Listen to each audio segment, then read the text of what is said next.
Welcome to day 13. Today we will be reading Genesis 42 from the New Living Translation.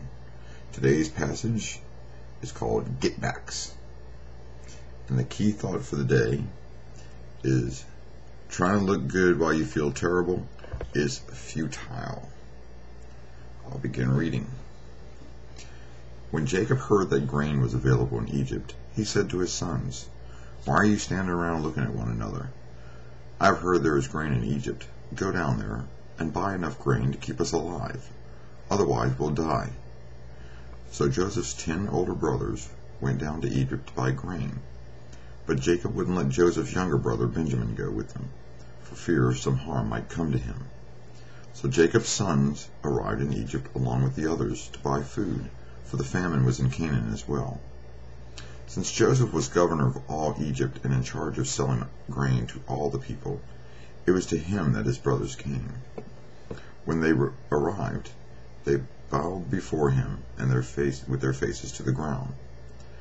Joseph recognized his brothers instantly, but he pretended to be a stranger and spoke harshly to them. "Where are you from?" he demanded. "From the land of Canaan," they replied. "We have come to buy food."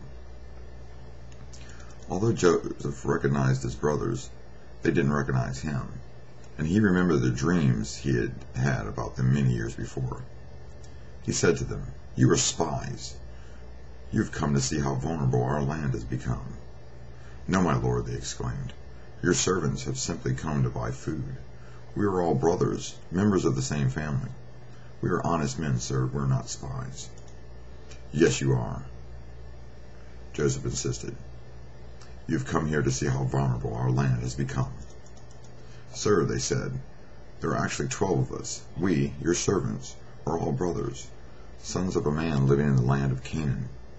Our youngest brother is back there with his father right now, and one of our brothers is no longer with us." But Joseph insisted, "As I said, you are spies. This is how I would test your story. I swear by the life of Pharaoh that you will never leave Egypt unless your youngest brother comes here. One of you must go and get your brother. I'll keep the rest of you here in prison. Then we'll find out whether or not your story is true. By the life of Pharaoh, if it turns out that you don't have a younger brother, then I know you're all spies." So Joseph put them in prison for 3 days. On the 3rd day, Joseph said to them, "I am a God-fearing man. If you do as I say, you will live. If you really are honest men, choose one of your brothers to remain in prison. The rest of you may go home with grain for your starving families. But you must bring your youngest brother back to me. This will prove that you are telling the truth and you will not die." To this they agreed. Speaking among themselves, they said, "Clearly we are being punished because of what we did to Joseph long ago. We saw his anguish when he pleaded for his life, but we wouldn't listen. That's why we're in this trouble." "Didn't I tell you not to sin against the boy?" Reuben asked. "But you wouldn't listen, and now we have to answer for his blood." Of course, they didn't know that Joseph understood them, for he had been speaking to them through an interpreter.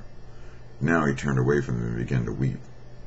When he regained composure, he spoke to them again.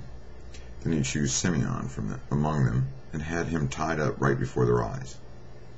Joseph then ordered his servants to fill the men's sacks with grain, but he also gave secret instructions to return each boy's payments at the top of the sack. He also gave them supplies for their journey home. So the brothers loaded their donkeys with the grain and headed for home. But when they stopped for the night, and one of them opened his sack to get the grain for his donkey, he found his money in the top of his sack. "Look," he exclaimed to his brothers, "my money has been returned, and it's here in my sack."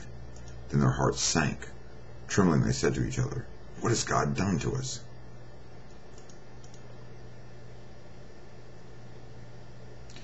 When the brothers came to their father Jacob in the land of Canaan, they told him everything that had happened to them.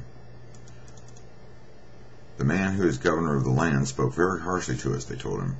"He accused us of being spies, scouting the land. But we said, 'We are honest men, not spies. We are 12 brothers, sons of one father. One brother is no longer with us, and the youngest is at home with our father in the land of Canaan.' Then the man who is governor of the land told us, This is how I would have found out if you were honest men. Leave one of your brothers here with me, and take grain for your starving families and go home. But you must bring your youngest brother back to me. Then I will know you are honest men and not spies. Then I will give you back your brother, and you may trade freely in the land." As they emptied out their sacks, there in each man's sack was a bag of money he had paid for the grain. The brothers and their father were terrified when they saw the bags of money. Jacob exclaimed, "You are robbing me of my children. Joseph is gone, Simeon is gone, and now you want to take Benjamin too? Everything is going against me." Then Reuben said to his father, "You may kill my 2 sons if I don't bring Benjamin back to you. I'll be responsible for him, and I promise to bring him back." But Jacob replied, "My son will not go down with you. His brother Joseph is dead, and he is all I have left. If anything should happen to him on your journey, you would send this grieving white-haired man to his grave." And the challenge for the day is hurting people need a church that's more like a good hospital than a beauty parlor. So, welcome to day 13. I'll see you on day 14.